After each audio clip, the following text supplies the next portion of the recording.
সদ্যর বাড়ির খুব কাছাকাছি চলে এসেছে হৃদিতা। আর অল্প পথ বাকি, এখনও হাঁটছে দুজনেই। কিছুক্ষণ পূর্বে হৃদিতা যেটা করেছে সেটা ভাবতেই এখন তার লজ্জা লাগছে। ইস, ভালোবাসার কথা সাধারণত ছেলেরা বলে আগে, কিন্তু মেয়ে হয়েও সে খুশিতে কেমন দিক বেদিক শূন্য হয়ে শুধুকে জড়িয়ে ধরল। আচ্ছা, শুধু কি তাকে বেহায়ামি ভাবছে? যা ভেবেছে ভাবুক, ভালোবাসার মানুষের জন্য একটু বেহায়া হলে ক্ষতি কি? সে তো আর যার তার জন্য বেহায়া হয়নি। তুমি একটু আগে এটা কি করলে রিদিতা? একটু আগে যাই নিজেকে মনে মনে বুঝ দিচ্ছিল হৃদিতা, কিন্তু শুদ্ধর কথা শুনে তার লজ্জা যেন আবারও মাথা ছাড়া দিয়ে উঠল। শুদ্ধ এটা কেমন প্রশ্ন করলো তাকে? সে কি উত্তর দেবে প্রশ্নের পরিপ্রেক্ষিতে? মাথা নিচু করে হাত কসলাতে লাগলেও হৃদিতা, কোনো কথা তার মুখ দিয়ে আসে না। কুলুপ আটলে যে হঠাৎ করে মুখে? তুমি কি কিছুই বোঝো না শুদ্ধ? কি বুঝবো? হৃদিতার ভালো লাগাটা ধীরে ধীরে ফিকে হয়ে যাচ্ছে। শুদ্ধ বলেছে যে তার গার্লফ্রেন্ড নেই, সেটা ঠিক আছে, কিন্তু হৃদিতাকে তার পছন্দ এটাও তো বলেনি। হৃদিতা তো সবকিছু নিজে থেকেই ভেবে নিচ্ছে। ঠিক আছে, শুদ্ধ বলেছিল যে হৃদিতা তার পছন্দের মানুষ, কিন্তু এমন যদি হয় যে শুদ্ধ হৃদিতাকে স্রেফ বন্ধু হিসেবে পছন্দ করে, তাহলে? হৃদিতা হাঁটা বন্ধ করে দাঁড়িয়ে গেল। শুদ্ধ পূর্বের ন্যায় হাঁটতে লাগলো বিধায় কয়েক কদম এগিয়ে গেল, কিন্তু হৃদিতাকে পাশে না পেয়ে পেছন ফিরে তাকালো। ভ্রু উঁচিয়ে প্রশ্ন করল, থেমে গেলে কেন? আমি কি দেখতে খুব বাজে শুদ্ধ? কি সব আজে বাজে কথা বলছো? আজে বাজে নয়, সত্যি করে বলো না। আমি তোমার বন্ধু সেই হিসেবে নয়। বন্ধুর মন রক্ষার্থে তাকে সুন্দরী বলার প্রয়োজন নেই, কেবল সত্যিটা বলবে। আর আমি জানি তুমি সত্যি বলতে পছন্দ করো। আমার হাতে এখন ব্যাগ আছে রিদিতা। মাথার উপরে রোদের তাপ ভালোই। এই অবস্থায় এসব প্রশ্নের উত্তর দিতে ভালো লাগছে না। পরে সত্যি শোনাবো তোমাকে। এখন দ্রুত হেঁটে বাড়িতে পৌঁছি আগে। হৃদিতার ইচ্ছে করল না সামনে এগোতে প্রশ্নের উত্তর না জেনে, তবু শুদ্ধর কথা শুনে এগোতে হলো। বাড়িতে আসার পরপরই হৃদিতা দেখতে পেল উঠোনে কিছু মহিলা বসে আছে। হৃদিতা এদের কাউকে চেনে না, তবে যখন শুদ্ধ আম্মু বলে ডাক দিল আর একজন মহিলা ফিরে তাকালেন, তখন সে বুঝতে পারল ইনি শুদ্ধর আম্মু। হৃদিতা ভালো করে শুদ্ধর আম্মুকে দেখে নিল। মহিলার মায়াভরা মুখশ্রী যে কারো মনে ধরার মতো। সরল সহজ হাসি, তবে অসুস্থতার ছাপও আছে মুখে। শুদ্ধকে দেখে তিনি দাঁড়িয়ে গেলেন। শুদ্ধ গিয়ে জড়িয়ে ধরল ওনাকে। পাশ থেকে আরেকজন মহিলা বলে উঠলেন, মাই তো সব, তাই না রে শুদ্ধ? চাচির দিকে তো দেখলিও না। হৃদিতা বুঝতে পারল এই কথা বলা ব্যক্তি শুদ্ধর সেই চাচি। তার মানে চাচার বাড়ি এদিকেই। সকলের নজর যেন এখন পড়ল হৃদিতার ওপর। শুদ্ধর চাচি বলল, ওর নাম রিদিতা। আমার বন্ধু হয় চাচি। শুদ্ধর সেই চাচি সমেত বাকি মহিলারা কেমন যেন বাঁকা চোখে তাকালো হৃদিতার দিকে। হৃদিতার এতে অস্বস্তি লাগলো, অথচ মুহূর্তেই সেই অস্বস্তি কেটে গেল একটা কণ্ঠ শুনে। আয় মেয়ে, আয় তো এদিকে। এত দূরে দাঁড়িয়ে থাকলে তোকে ভালো করে দেখবো কেমন করে? হৃদিতার অস্বস্তি কেটে গেল শুদ্ধর মায়ের হাসি মুখে বলা এই কথা শুনে। স্মিত হেসে হৃদিতা গিয়ে দাঁড়ালো শুদ্ধর মায়ের সামনে। শুদ্ধর মাকে সালাম দিয়ে দাঁড়িয়ে থাকা বাকি মহিলাদেরও সালাম দিল। শুদ্ধর আম্মু হৃদিতাকে জড়িয়ে ধরলেন এমনভাবে যেন হৃদিতা ওনার কত কালের পরিচিত কেউ, আপন কেউ। হৃদিতার মাথায় হাত বুলিয়ে দিতে দিতে শুদ্ধর আম্মু বললেন, তোকে জড়িয়ে ধরে এত ভালো লাগছে কেন রে? হৃদিতা নিজের দু হাতের বন্ধনী শক্ত করলো, আরও বেশি নিবিড়ভাবে জড়িয়ে ধরল শুদ্ধর মাকে।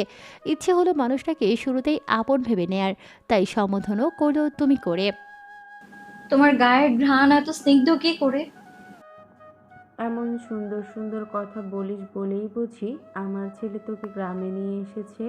তোমার ছেলে আনতে চায়নি, আমি যেচে এসেছি কেবল তোমার জন্য, তোমার সাথে দেখা করতে। কথার মাধ্যমে ভালোই তো আপন করে নিতে জানিস। কার সংস্পর্শে আছি দেখতে হবে না? আমার ছেলে কেন কোনো মেয়েকে নিয়ে গ্রামে এসেছে এখন বুঝলাম। যেই সেই মেয়েকে তো আর আনবে না সে, সেটা আমার বিশ্বাস ছিল। এখন ছাড়ো আমায়, খিদে পেয়েছে, দুটো খেতে দাও দেখি। এই, তোমরা সেই কখন থেকে কি কথা বলছো বলো তো? আর আম্মু, এদিকে আমি যে একজন আছি, সেটা কি তুমি ভুলে গেলে? বারে, নিয়ে আসলাম আমি, আর এখন আমারই পাত্তা নেই। শুদ্ধর কথা শুনে রীতিতা ঝগড়ুটে ভঙ্গিতে বলল, তুমি এত হিংসুটে কেন? সবসময় তো নিজেই আদর পাও, আজকে না হয় একটু ভাগ আমি পেয়েছি, তাই বলে জ্বলে পুড়ে ছাই হয়ে যাবে? আর শোনো, এই যে তোমার আম্মুকে দেখছো, ভুলে যাও আজ থেকে তোমার একার অধিকার এই মহিলার উপর। আমি তোমাকে দয়া দেখিয়ে না হয় পুরোটা নিলাম না, আচ্ছা যাও, 40% তোমাকে দিলাম আর বাকি 60% আমার। বাহ, গ্রামে নিয়ে আসলাম আমি, আম্মুর সাথে দেখা করিয়ে দিলাম আমি, আর এখন আমার ভাগ 40% হয়ে গেল। শুদ্ধ মুখ ফোলালো, তা দেখে হেসে ফেলল শুদ্ধর মা। হৃদিতা এবং শুদ্ধ ফ্রেশ হয়ে নিল। বিছানায় বসে দেখতে পেল শুদ্ধর আম্মু হাতে করে দুজনের জন্য খাবার নিয়ে এসেছেন। হৃদিতার হাতে খাবারের প্লেট দিলেও শুদ্ধর খাবারের প্লেট নিজের হাতে রাখলেন তিনি। এরপর পানি এনে সামনে রেখে একটা টুল টেনে নিয়ে শুদ্ধর বিপরীতে বসলেন। হৃদিতা এখনও খাবার খাওয়া শুরু করেনি, অপেক্ষা করছে শুদ্ধর মা কি করে সেটা দেখার জন্য। আম্মু, তাড়াতাড়ি মুখে খাবার দাও, পেট চলছে খিদায়। হৃদিতা প্রবল অধিকারবোধ কণ্ঠে মেখে বলল, আমি কিন্তু অর্ধেক অর্ধেক অধিকার পেয়েছি, তোমাকে খাইয়ে দেবে আর আমি নিজের হাতে খাবো। এই খবরদার, খাওয়াতে বাঘ বসাতে আসবে না, ওইটা শুধু আমার জন্য বরাদ্দ। ঋদিতা তার মুখখানা মুহূর্তের মধ্যে করুণ করে তুলল। এরপর শুদ্ধর মায়ের দিকে তাকিয়ে বলল, অসম্ভব, দেবে না খাইয়ে আমায়? তোদের দুটোর খুনসুটি শেষ হয়েছে? না হলেও শেষ করে ভেতরে আয়। এক পাগলে ভাত মেলে না, আরেকটা এসে জুটেছে। আয়, হা কর দুটো, দিচ্ছি খাইয়ে। শুধু অনেকক্ষণ কাচমাচু করল। এই ভাগ সে দিতে চাইল না হৃদিতাকে, কিন্তু হৃদিতা এতে থোড়াই না মাথা ঘামালো। উপরন্তু শুদ্ধর মায়ের প্রশ্রয় পেয়েছে বলে কথা। এমনিতেই মাথায় উঠে গিয়েছে অল্প সময়। খাওয়া দাওয়া শেষ করে মুখ ধুয়ে নিল হৃদিতা এবং শুদ্ধ। শুদ্ধর আম্মু প্লেট রেখে হাত ধুয়ে এলেন। বিছানার কাছে এসে দাঁড়াতেই শুদ্ধ তার আম্মুর হাত ধরে বিছানায় বসিয়ে দিল। এরপর জানালা পুরোটা খুলে দিল। জানালা দিয়ে প্রবল বেগে বাতাস আসে ভেতরে। পুরো রুমের জিনিসপত্র নাড়াচাড়া করছে সেই বাতাসে। শুদ্ধ দীর্ঘ সময় নিয়ে শ্বাস ধরে রেখে নিঃশ্বাস ছাড়ল। স্বস্তির সেই নিঃশ্বাস।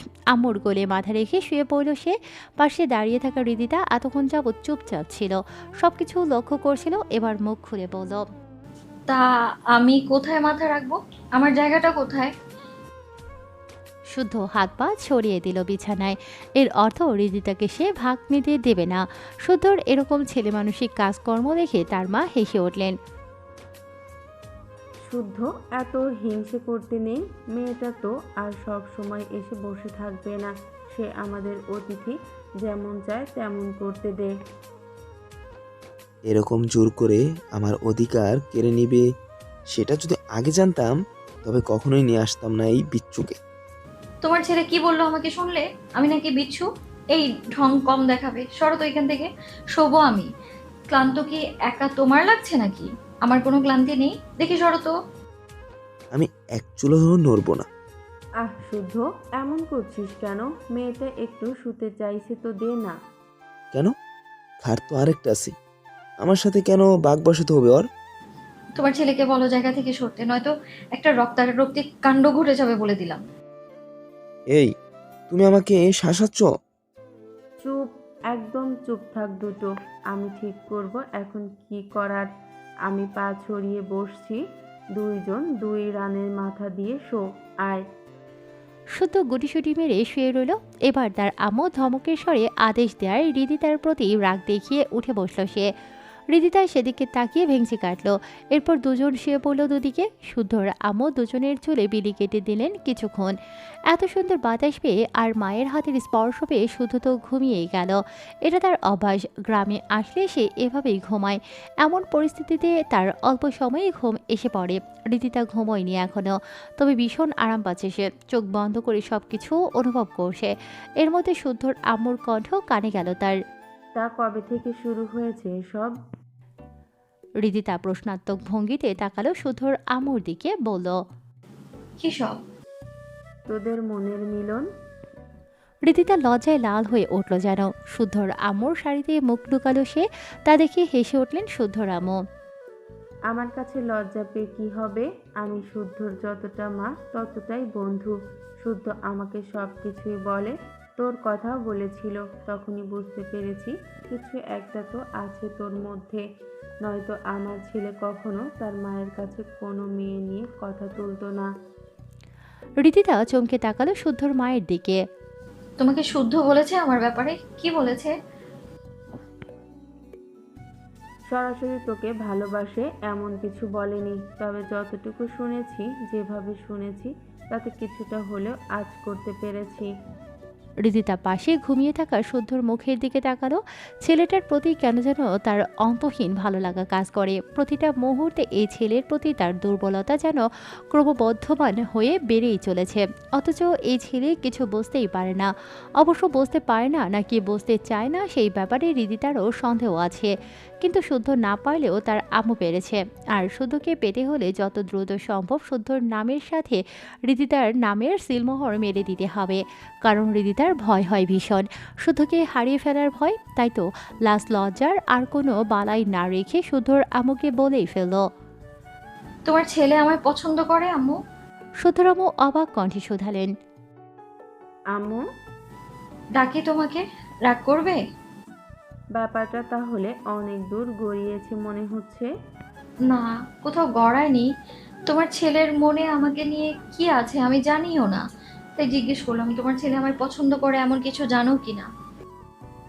ওই যে বললাম, সরাসরি এমন কিছুই বলেনি, তবে আমি তো মা, ছেলের নারী নক্ষত্র তো জানা আমার, কিছুটা হলেও বুঝতে পারি। আমাকে তোমার ছেলের বউ করবে আম্মু? শুদ্ধর আম্মু এতটাই আশ্চর্য হলেন যে কথা বলতে ভুলে গেলেন। রিদিতা পুনরায় বলল। আমি জানি তোমার হয়তো আমার কথা শুনতে কেমন লাগছে, একটু অন্যরকম মনে হচ্ছে হয়তো আমায়। মনে হচ্ছে না যে মেয়েটা সময়ের আগেই ছুটছে, কিংবা কিছুটা বেহায়া? মনে হলেও আমার কিছুই করার নেই। আসলে আমি ভয়ে আছি, তোমার ছেলেকে হারিয়ে ফেলার ভয়। তাই আমি সময় নষ্ট করতে চাইছি না। তোমার ছেলে যদি অন্য কাউকে মন দিয়ে দেয় তখন আমি কি করব? তখন তো হাত পা ছড়িয়ে বসে চিৎকার করে কাঁদলেও কোনো লাভ হবে না। আর আমি কাঁদতে চাইও না। আমি তোমার ছেলের সাথে হেসে খেলে বাঁচতে চাই। আমি তো জানি না তোমার ছেলের মনে কি আছে, তবে তুমি তো বুঝতে পেরেছো, তাই তোমাকে বলে দিলাম। আমি হয়তো প্রথম মেয়ে যে কিনা ছেলেকে বিয়ের প্রস্তাব না দিয়ে ছেলের মাকে বিয়ের প্রস্তাব দিচ্ছি।